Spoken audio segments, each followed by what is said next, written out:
Hello student, today we are going to discuss next part of the coordination compound. Previous class में हमने discuss किया था coordination compound and double salt में क्या differences होते हैं। ठीक है, आज की क्लास बेस्ड रहेगी लिगेंड्स पर और हम ये देखेंगे लिगेंड्स मेटल के साथ किस तरह से कोऑर्डिनेट बॉन्ड या डेटिव बॉन्ड का फॉर्मेशन करता है। चलिए डिस्कस करते हैं। ये मेरे पास मेटल है और इस तरह से मैंने यहाँ पर ये लिगेंड्स को लगाया है। ठीक है, ये क्या होती है, सेंट्रल मेटल एटम इसको बोलेंगे। और ये आपके सामने जो दिखाई दे रहा है ये कोऑर्डिनेट बॉन्ड है। इसे हम डेटिव लिंकेज के नाम से भी जानते हैं, डेटिव लिंकेज। एक बात और यहाँ से ध्यान रखना है, ये कोऑर्डिनेट बॉन्ड या डेटिव लिंकेज जो होता है stronger than covalent bond, stronger than covalent bond. चलिए इसके बारे में समझते हैं। ठीक है, तो ये जो लिगेंड है ये हैव लॉन पेयर, ये लॉन पेयर को रख सकता है या फिर इसके पास नेगेटिव चार्ज भी होता है, नेगेटिव चार्ज को ये रखेगा। राइट, नेक्स्ट बात, act as electron pair donor, ये इलेक्ट्रॉन पेयर डोनर के जैसे एक्ट करता है। और जो इलेक्ट्रॉन पेयर डोनर होता है आप समझते हैं ना, वो क्या होगा, एक्ट एज लुईस बेस, ये लुईस बेस के जैसे काम करेगा। या फिर हम ये भी कह सकते हैं एक्ट एज न्यूक्लियोफाइल। ठीक है, न्यूक्लियोफाइल के जैसे भी ये काम कर सकता है। इलेक्ट्रॉन रिच स्पीसीज होती है, हम ये भी कह देंगे कैसा होता है, इलेक्ट्रॉन रिच स्पीसीज, ये एक तरह का इलेक्ट्रॉन रिच स्पीसीज होता है। ठीक है, चलिए अब हम बात करते हैं मेटल की। तो मेटल क्या होता है, वैकेंट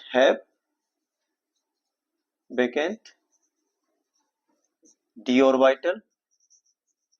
ठीक है, इलेक्ट्रॉन डेफिशिएंट होगा, इलेक्ट्रॉन डेफिशिएंट होगा तभी तो इलेक्ट्रॉन पेयर को अट्रैक्ट करेगा। ठीक है, मोस्टली ध्यान रखना है कि ये डी ऑर्बिटल यहाँ पे इन्वॉल्व होता है ज्यादा से ज्यादा, और यहाँ पे डी ब्लॉक के एलिमेंट्स यहाँ पे हम इस्तेमाल करते हैं। Act as electron pair, act as electron pair acceptor. और इलेक्ट्रॉन पेयर एक्सेप्टर कैसे काम करेगा, एक्ट एज लुईस एसिड, कहते हैं हम एक्ट एज लुईस एसिड। तो ये लुईस एसिड के जैसे एक्ट करता है। तो ये आपके सामने रहा किस तरह से कोऑर्डिनेशन कंपाउंड को हम समझते हैं। अब हम फोकस करेंगे किस पर, टाइप्स ऑफ लिगेंड पर। ठीक है, चलो इसका स्क्रीनशॉट लेंगे, बढ़ते हैं आगे।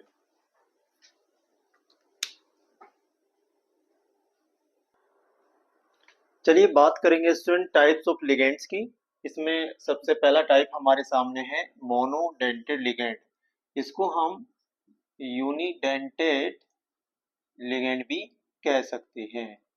तो they have only one donor atom, इसके पास डोनेट करने के लिए सिर्फ एक डोनर एटम होता है, यानी कि ये they supply only one electron pair to central metal atom. Example देखो, जैसे कि अमोनिया है, एक न्यूट्रल लिगेंड होता है, ये एक ही डोनर एटम सप्लाई करेगा। यहाँ पे वाटर है, इसके पास टू लोन पेयर है, फिर भी ये एक ही डोनेट करता है। फॉस्फीन भी सिंगल ही डोनेट करेगा। इस तरह से ये क्या है, नाइट्रोजन के पास यहाँ पे लोन पेयर होगा और ये भी पाइरिडीन है, एक ही डोनेट करेगी। ट्राइफिनाइल फॉस्फीन, ये भी क्या करेगा, एक ही डोनेट करेगा फास्फोरस से। और ये है हेलोजन, यानी FCl और ये I, तो ये भी क्या करेगा, एक ही डोनेट करेगा। जैसे कि OH नेगेटिव, ये भी एक ही डोनेट करेगा।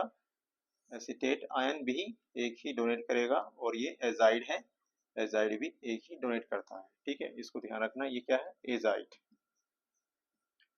अब कुछ इसमें स्पेशल केस आते हैं। Previous year CBSE board examination में एम्बिडेंटेड लिगेंड और उसका एग्जाम्पल पूछा गया था। देखो ऐसे ligand have two or more donor atom, what donate only one donor atom at a time during the formation of the coordinate bond। मेरे पास यहाँ पे नाइट्रो है, अगर ये नाइट्रोजन से डोनेट करता है तो हम इसको नाइट्रो बोलते हैं, और यही अगर वो ऑक्सीजन, इसको मैं ONO लिख सकता हूँ, तो इसको नाइट्रीटो बोलते हैं।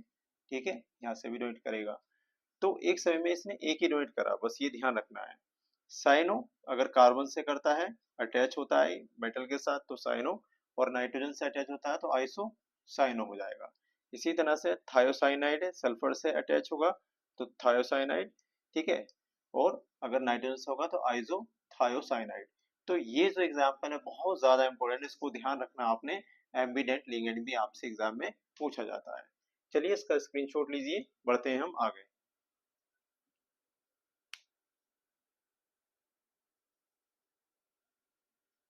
चलिए बात करेंगे नेक्स्ट टाइप के लिगेंड। नंबर 2 पे हम देखते हैं बाइडेंटेड लिगेंड्स। देखो बाइडेंटेड क्या होता है, इसमें बाई मतलब टू, यानी कितने डोनर एटम होंगे इसके पास, टू डोनर एटम को ये डोनेट करेगा टू सेंट्रल मेटल एटम।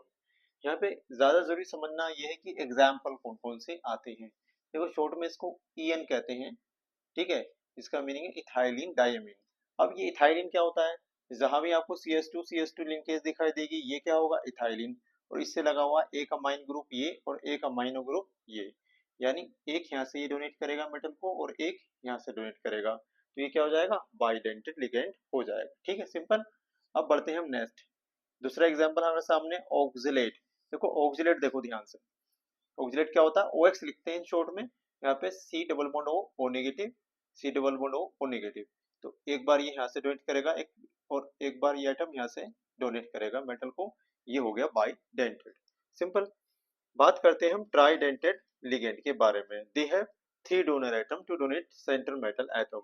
मेरे पास यहाँ पे एग्जांपल है डाई इथाइलिन ट्राइएमिन। ध्यान से देखेंगे शॉर्ट में इसको DIEN लिखा जाता है। अब देखो यहाँ पे कह रहा है डाई इथाइलिन, आप इसको नाम याद है तो एक स्ट्रक्चर खुद ही बना देंगे, डाई इथाइलिन। तो डाई इथाइलिन की बात कर रहा है। देखो एक इथाइलिन आपको ग्रुप ये दिखाई दे रहा है, मैंने बताया था ना CH2 क्या होता है, इथाइलिन, और एक इथाइलिन ग्रुप आपको ये दिखाई दे रहा है, डाई इथाइलिन हो गया। ट्राइएमीन, ट्राइएमीन मतलब तीन नाइट्रोजन के साथ अमीनो ग्रुप हो सकते हैं। देखो NH2, एक तो ये दिखाई देगी आपको, एक ये, और एक नाइट्रोजन, ये भी क्या है, एमाइन ग्रुप कहा जाता है इसको।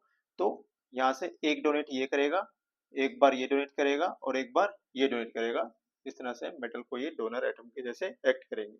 तो ये क्या हो गया आपका, ट्राइडेंटेड हो गया। सिंपल है बात। चलो बढ़ते हैं आगे हम टेट्राडेंटेड की तरफ। 4 डोनर एटम को डोनेट करता है।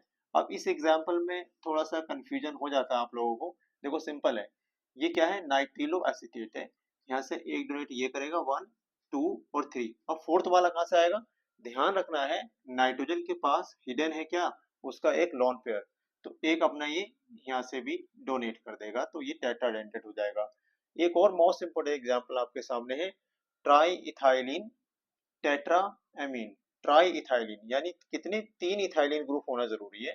देखो एक इथाइलिन ग्रुप ये है, एक इथाइलिन ग्रुप ये है CH2 यानी मैंने CH2 का होल ट्राई लिखा है, और एक इथाइलिन ग्रुप आपको ये दिख रहा है।